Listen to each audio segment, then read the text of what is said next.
أما بعد فأعوذ بالله من الشيطان الرجيم بسم الله الرحمن الرحيم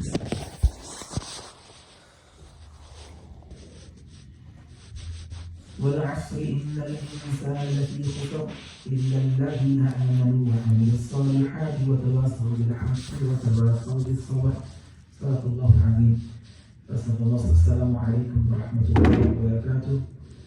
All praises to Allah subhanahu wa ta'ala, who created and assisted bonds and instilled within our hearts of Iman and surrounded us by His blessings and His mercy. We ask Allah subhanahu wa ta'ala that He makes us grateful for all of His favors. Allah subhanahu wa ta'ala persist those favors upon us. Allah subhanahu wa ta'ala increase those favors. Allah protect us from all the harms of the dunya and akhirah and instill all the blessings of the dunya and akhirah within us. Alhamdulillah, we in the second Jumu'ah of the blessed month of Ramadan, a month which washes away our sins, a month in which we look inwardly, whilst in the remainder of the months our attention is outside. Allah subhanahu wa ta'ala enables us in this month of Ramadan to fast in accordance to the Sunnah of the Prophet sallallahu alaihi wasallam to the fullest extent and most perfect way possible for us. Allah subhanahu wa ta'ala overlook our shortcomings as human beings. Will make us a physical means of protection from all harms, physical harms in society, spiritual harms, mental harms, and Allah subhanahu wa ta'ala make it a means of elevation in dunya and akhirah. Allah make this fasting a means of attaining His proximity and His love and His satisfaction.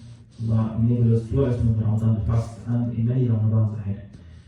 Alhamdulillah, yesterday was the 10th of Ramadan. We just passed the first Ashara, the first 10 days of Ramadan. The 10th of Ramadan is a very significant day.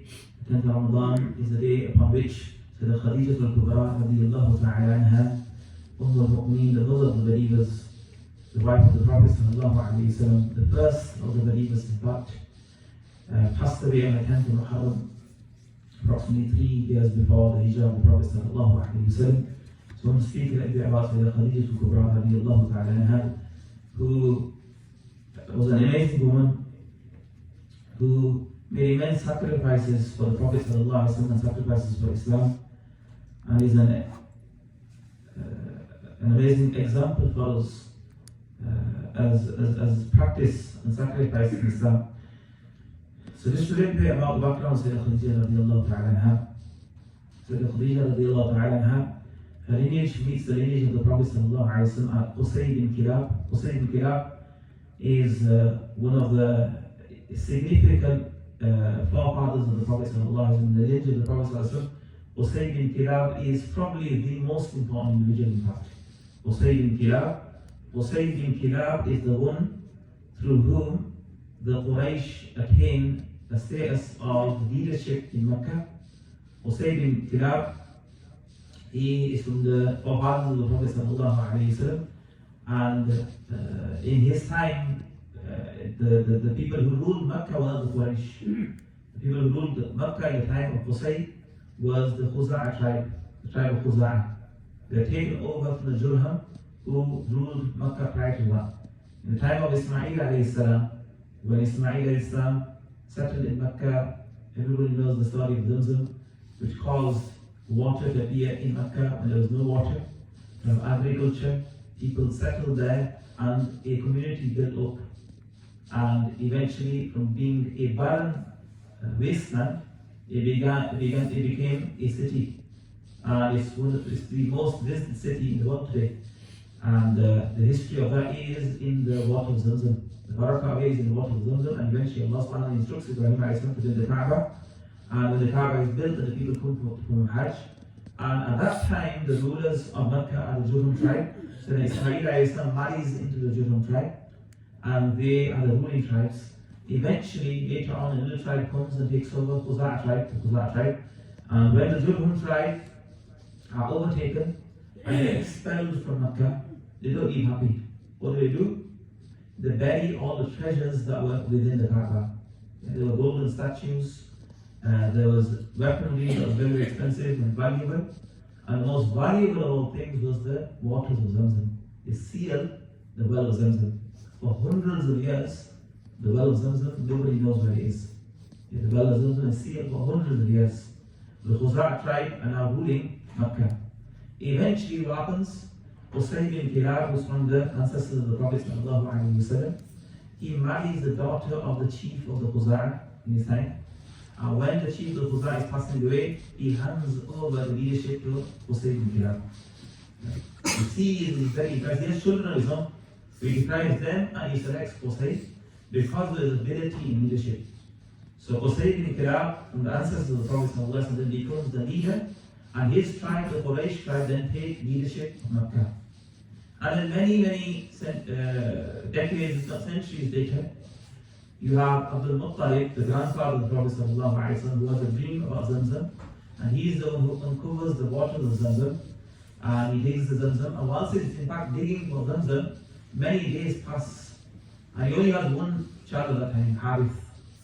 That's the only child he has, and he's helping him to dig and find the water of Zamzam, because he's seen a dream that the water of Zamzam are hidden beneath the land.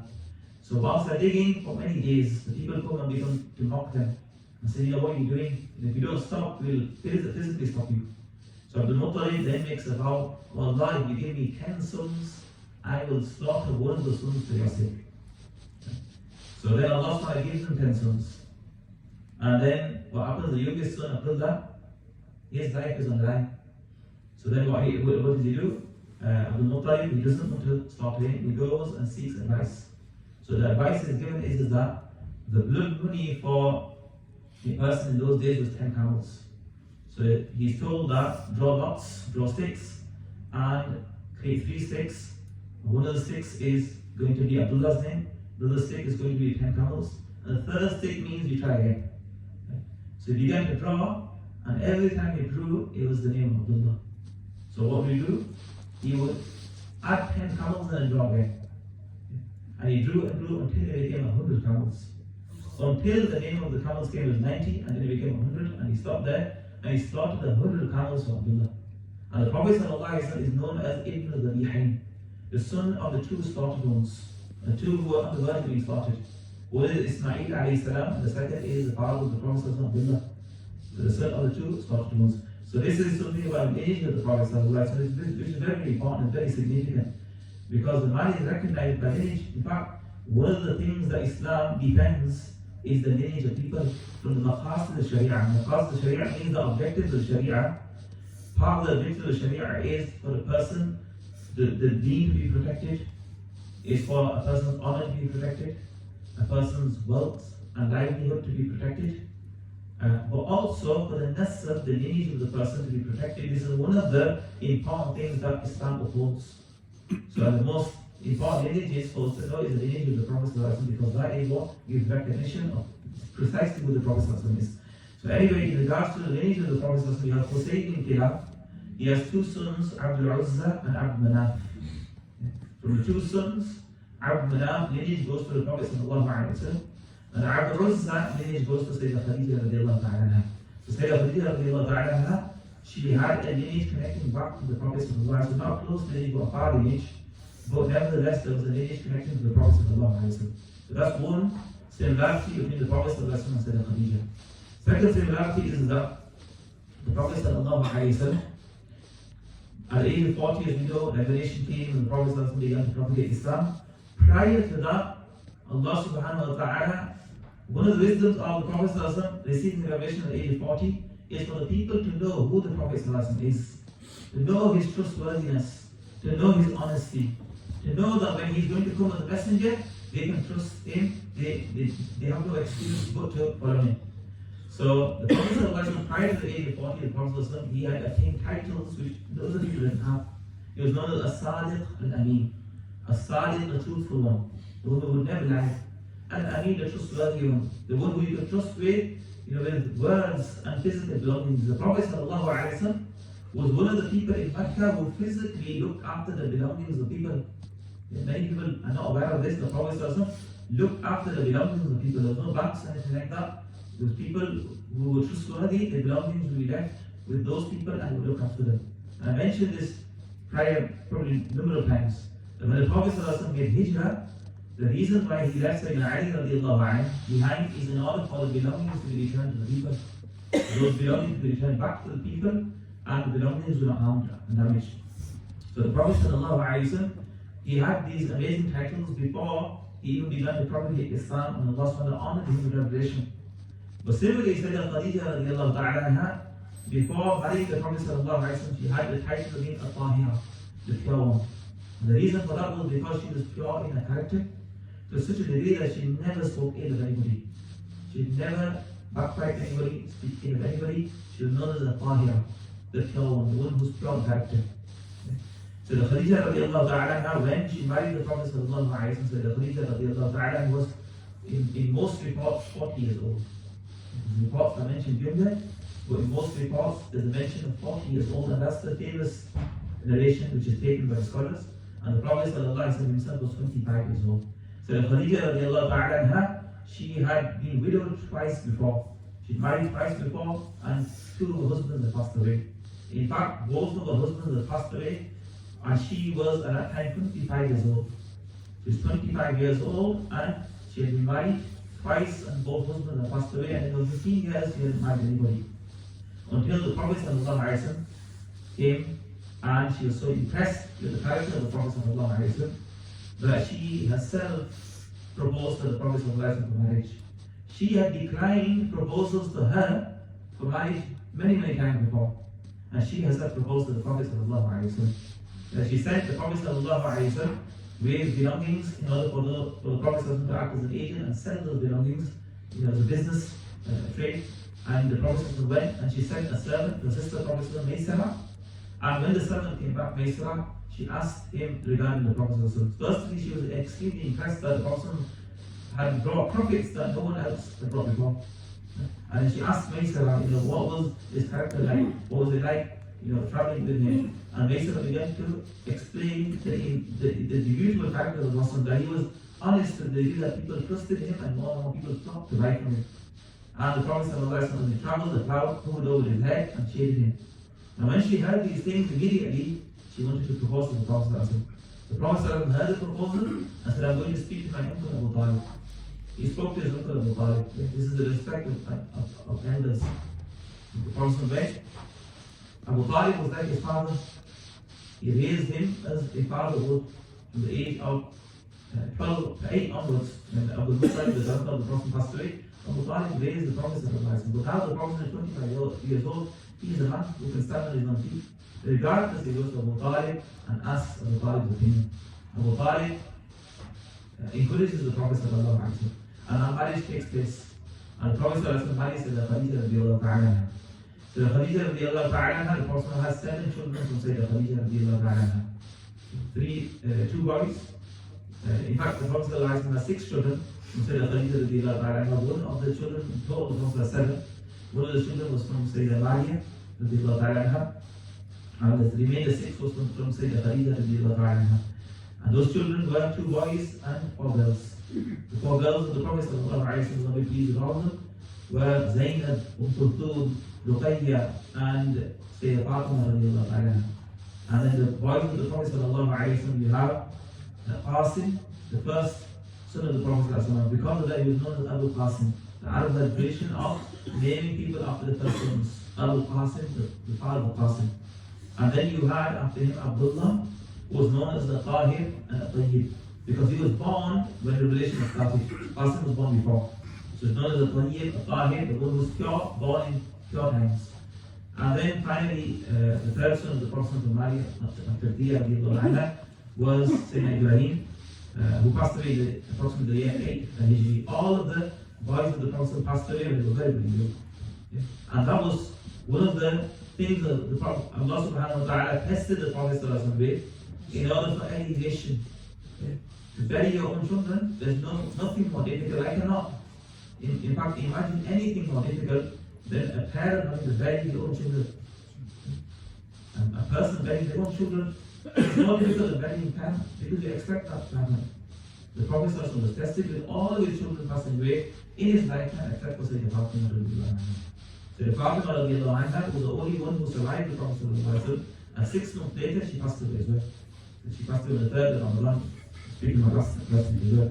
So Sayyidah Khadija radiallahu anha, she was the wife of the Prophet sallallahu alayhi wa sallam, And when the revelation came to the Khadija radiallahu ta'ala was the one who consoled the Prophet sallallahu alayhi wa sallam. When the revelation came to the Prophet sallallahu alayhi wa sallam, so the Khadija radiallahu ta'ala she consoled the Prophet sallallahu alayhi wa sallam, and the Prophet sallallahu alayhi wa sallam came to his house after the revelation and said, Zammi lumi, kumari. The Prophet was shaken because the revelation is a powerful experience. The companions of the Prophet mentioned that the Prophet would attain revelation, the body of the Prophet would become heavy. Physically, it weighed down on the Prophet. The Prophet would go into a slumber, and then the Prophet would wake, and then he would recite the verses, and the Prophet would break into a cold sweat. It would be cold, and the Prophet would be perspiring. These were the effects of revelation. If the Prophet was upon a camel, the camel would have to crouch down because of the weight of the Prophet. One of the companions says, I was with the Prophet on one occasion, and I wanted to feel what revelation was like. And I was with the Prophet and the thigh of the Prophet was leaving my hand. Suddenly revelation came, and the thigh of the Prophet became so heavy that it felt like my thigh was going to break. So these are the effects of revelation. The Prophet came down and said, Zammi luni, Sayyidah Khadija, cover me up, cover me up. So the Khadija radiallahu ta'ala began to console the Prophet sallallahu alayhi wa sallam. But in this difficult state, she said to the Prophet, Kalla, that the Prophet feared that maybe some harm was coming to him. And she said, Kalla, never, it can't be the case. Abshir, be happy. فَوَاللَّهِ لَا يُحْزِيكَ اللَّهُ أَبَدًا. By Allah, Allah will never allow you to be let down. Allah will never let you down. إِنَّكَ لَا تَصِلُ الرَّحِمَ وَتُصَدِّقُ الْحَدِيثَ وَتَحْمِلُ الْكَلَّ. What's the reason why Allah never let you down? Because you have characteristics that are characteristics that deserve honor. What are they? You're the one who joins kings. When there's breakage in the family, you're the one who joins the people. You're the one who speaks truly. You never lie. You're the one who carries the difficulties of other people. وَتُخْرِجْ ضَيْفٍ, and you're the one who feeds the guests. وَتُعِينُ عَلَى نَوَائِلِ الْحَقِّ, and you assist people in whatever's good. How can any harm come to you? So Khadija radiallahu anha was the first consoler of the Prophet. She consoled the Prophet, and then she consoled the Prophet throughout her life, to the end, to the last breath. She consoled and supported the Prophet in ways that nobody else could do. The Prophet life in Mecca was very difficult. So the Khadija passed away whilst the Muslims were being boycotted in Mecca. She's never saw the easy days, only the difficult days, and she sacrificed everything for the Prophet. She sacrificed her wealth in a time of boycotts. When the people are boycotting the Muslims, they will not allow any food and drink to go to the Muslims, just like in Gaza today. Look at the situation there. That's what the situation was of the Muslims in Mecca. And Allah subhanahu wa ta'ala brought the opening and cleared that and removed them. And inshallah will bring the opening for the people of Gaza because they want truth. And Allah subhanahu wa ta'ala will never let down the people of truth. Allah subhanahu wa ta'ala grant the victory and grant the relief in his. So Sayyidah Khadija radiallahu ta'ala, she spent her last penny in buying food for the believers in order to feed them. And he said to Sayyidah Khadija radiallahu ta'ala, she became ill because of malnutrition, because of the difficulty that was bearing any food, that is anything to eat. And she became ill and she passed away. And she passed away in the same year that Abu Talib passed away, the uncle of the Prophet, who was the physical protection of the Prophet. She passed away in some reports 5 years after. 5 years after Abu Talib passed away, said Khadija radiallahu ta'ala passed away. And this is annual huzn, this is a year of sadness. And there's on top of that many other difficulties and challenges the Prophet faces. And then the Prophet gave him numerous gifts to console the Prophet. One of the greatest gifts was the Mi'raj, which happened after this difficult time in order to console the Prophet. As if to say, even the people of the earth don't know your value, the people of the heavens, when it matters, they know. And Allah subhanahu wa ta'ala gives the prayer as consoling to the Prophet. So these were the sacrifices of Khadija radiallahu ta'ala. I'm going to mention one or two more things. I'm going to stop here. Sayyidah Aisha radiallahu ta'ala, who is one of the wives of the Prophet sallallahu alayhi wa sallam, she used to say that I never felt any competitiveness between me and any of the wives of the Prophet sallallahu alayhi wa sallam, or any element of jealousy between me and the wives of the Prophet sallallahu alayhi wa sallam, because she felt like she couldn't compete with anyone. That was the reality. So she said that I never ever felt any competitiveness, except with Khadija. What was the reason? Because the Prophet used to mention her so much that whenever I used to do something, the Prophet would say that Khadija would have been in this way, and this way, and this way. And she said that one day, I said to the Prophet, Ya Rasulullah, why do you still talk about that old woman? Allah's given you better now. And the Prophet became angry. And the Prophet said, Wallahi, Allah will not even better. She believed in me when no one believed in me. She supported me with her wealth when no one supported me with her wealth. She consoled me when there was no consoling. And she gave me children, Allah gave me children through her, and they gave me children through others. So Aisha says that I felt so regretful for you. That she felt like, so she's passed away now. And it's time to get over it. And when she said that, and the Prophet gave her a reaction, she said that after that day, I never ever said anything remotely about Khadija. That was just saying to the Prophet so that you talk about so much when you have so much blessings, right? Not to say something directly negative. So Sayyidah Khadija, the Prophet loved her so much that when the Prophet used to be in Mecca, when he slaughtered any animals, the Prophet would distribute meat to the friends of Sayyidah Khadija. The friends are love for Sayyidah Khadija. The love of the Prophet had was vice versa. She was the first believer. Before Abu Bakr, before Ali, before everybody else, she was the first to believe in the Prophet. Console the Prophet and sacrifice everything to the Prophet. So she passed away on the 10th of Ramadan, 3 years prior to the Prophet migrating to Medina. We ask Allah subhanahu wa ta'ala to elevate her maqam, and by virtue of her perfections, Allah subhanahu wa ta'ala cover our imperfections. Allah subhanahu wa ta'ala forgive our sins by virtue of her high status. Allah inspire us with sacrifice for the Prophet sallallahu alayhi wa sallam. Allah subhanahu wa ta'ala gives the ability to uphold Islam the way that she upholded Islam, support the Ummah like she supported the Ummah, and bring a smile to the face of the Prophet like she brought a smile to the face of the Prophet sallallahu alayhi wa sallam. We have the adhan now, and inshallah,